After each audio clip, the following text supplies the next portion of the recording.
Shalom, au cours de ce mois de janvier, Dieu nous a révélé des secrets particuliers. 12 principes pour activer la faveur de Jésus-Christ sur nous. Waouh! On va commencer simplement par le premier principe.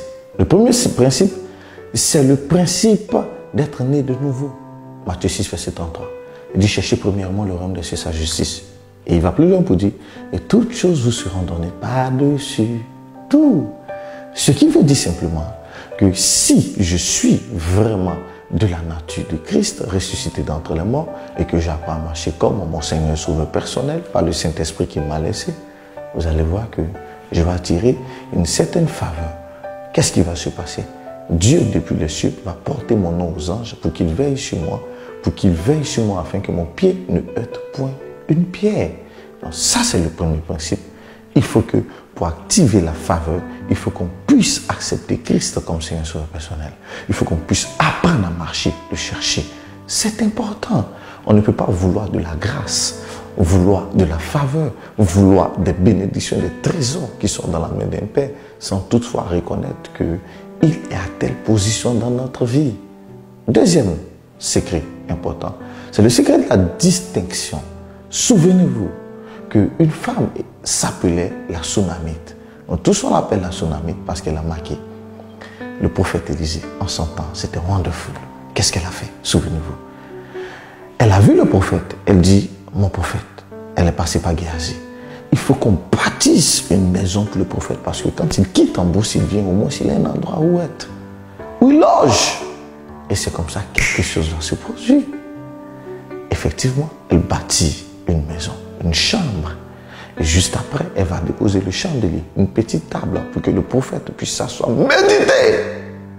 La Bible dit, quelque temps après, le prophète va faire quoi? Il va tout simplement aller voir son serviteur pour dire, voyons la dame, de quoi la dame a besoin. Il se rend compte qu'elle n'a pas d'enfant. Subitement, la Bible dit, il va prier pour la femme, son enfant va arriver. Ah my God, je veux que tu comprennes ce message très important. À un moment donné de notre vie, il faut qu'on touche le cœur de Dieu. Faites quelque chose dans l'église que les gens n'ont pas l'habitude de faire.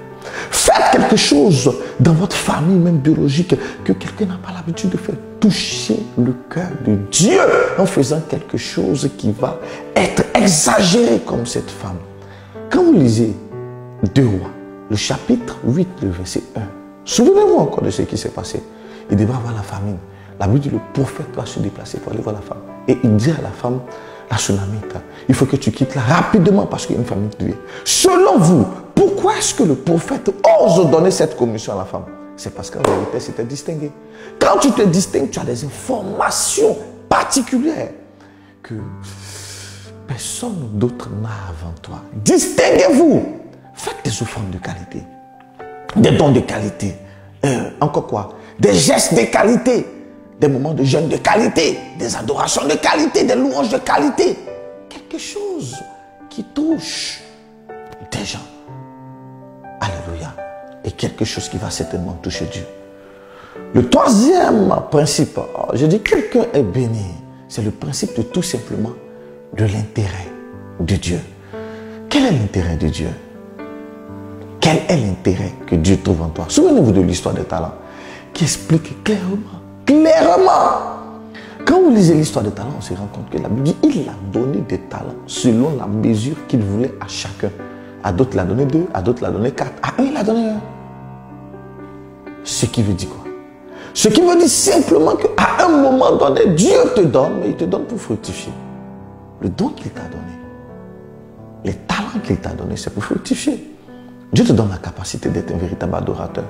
Mais non, tu n'adores pas Dieu. Ça ne t'intéresse pas. On doit te poursuivre d'abord avant que tu viennes chanter, adorer Dieu à l'église. Au fait, quand on analyse bien, tu as un problème avec l'adoration. Parce que le véritable adorateur adore Dieu en esprit et en vérité. Ce que je veux te faire comprendre, c'est que l'intérêt, ce que Dieu a déposé en toi, c'est pour ses intérêts. Je te dis la vérité. La grâce, ton argent, c'est pour l'intérêt du royaume. Ta connaissance, c'est pour l'intérêt du royaume. Ta vie de prière, c'est pour l'intérêt du royaume. En contribuant à l'intérêt de Dieu, Dieu ravitaille simplement ta sous-sol. Dernier principe, on en a 12, mais je vais m'arrêter aux 4 autres. Quatrième principe fondamental. C'est un principe qui va certainement ouvrir tes yeux vers un secret waouh. Le principe de l'obéissance. L'obéissance. Quand vous prenez l'histoire de cet homme, souvenez-vous, le vieux prophète et le jeune prophète. Le jeune prophète a tout simplement désobéi à Dieu en suivant le vieux prophète. Cela montre clairement et avec précision que lorsque tu es obéissant, Dieu t'emmène au niveau supérieur. Il est mort là parce qu'il n'était plus utile pour Dieu. Il avait désobéi. Comprenez avec moi que ces 4 principes vont attirer la faveur de Dieu. Es-tu né de nouveau? Portes-tu l'intérêt de Dieu? Es-tu simplement obéissant? Alléluia.